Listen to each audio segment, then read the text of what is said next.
Finally, after 2 years of a bad job market, tech jobs are finally coming back. And this might finally be our year. We all know that for like the last 2 years, the tech industry hasn't really been that great. Everywhere you look, there are just layoffs, fewer job postings, high competition, and more layoffs. But finally, there is good news. The data from this quarter shows that as of April 2026, software engineer job postings are up 11%.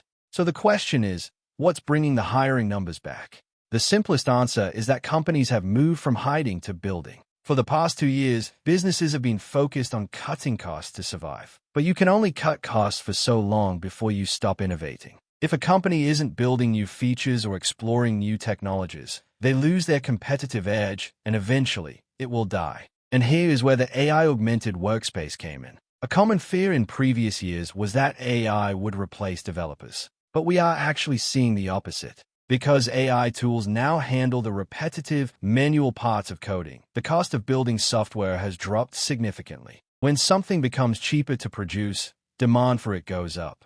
This is called Jevons Paradox. This is a 160-year-old economic principle that explains exactly why we're seeing this growth. Companies are realizing they can now build larger, more complex systems that were previously too expensive or too slow to build. The data support this. According to the latest reports, job openings have surged to over 67,000. This isn't just companies filling gaps. It's an intentional expansion to introduce a new product into the market.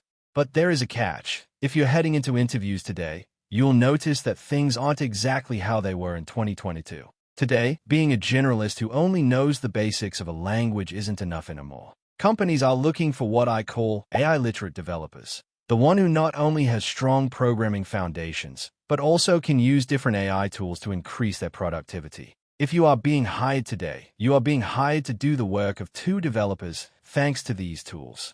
So the opportunities are definitely coming back. But there's one more thing you need to understand if you want to get a job in 2026. Developers who can just use AI without having a strong foundation won't last in this job market. Learning AI tools is the easy part. The hard part is actually building real skills. And that's what gives you an edge, because honestly, most people are just vibe coding right now. I've been working as a software developer for around 2 years, and one platform that genuinely helped me during my learning phase was Scrimba.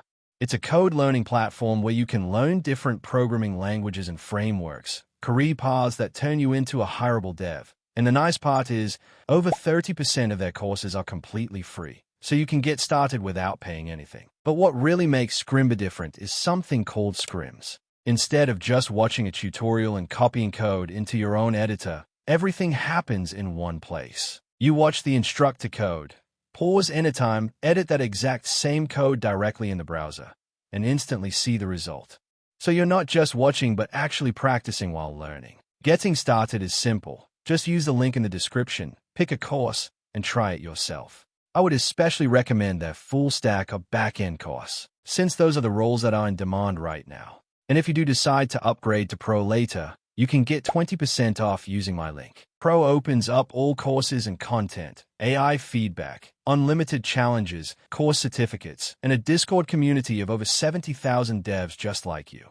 So, to summarize all the things I just said, the tech industry is definitely coming back, but in a very different way. Now you cannot get a job just because you grinded 500 LeetCode questions, but rather, you will be hired based on your efficiency, expertise, and the ability to leverage modern tools to build real, scalable products. So that was it for this video. If this was informative, make sure to show some love, and I'll see you guys in the next one.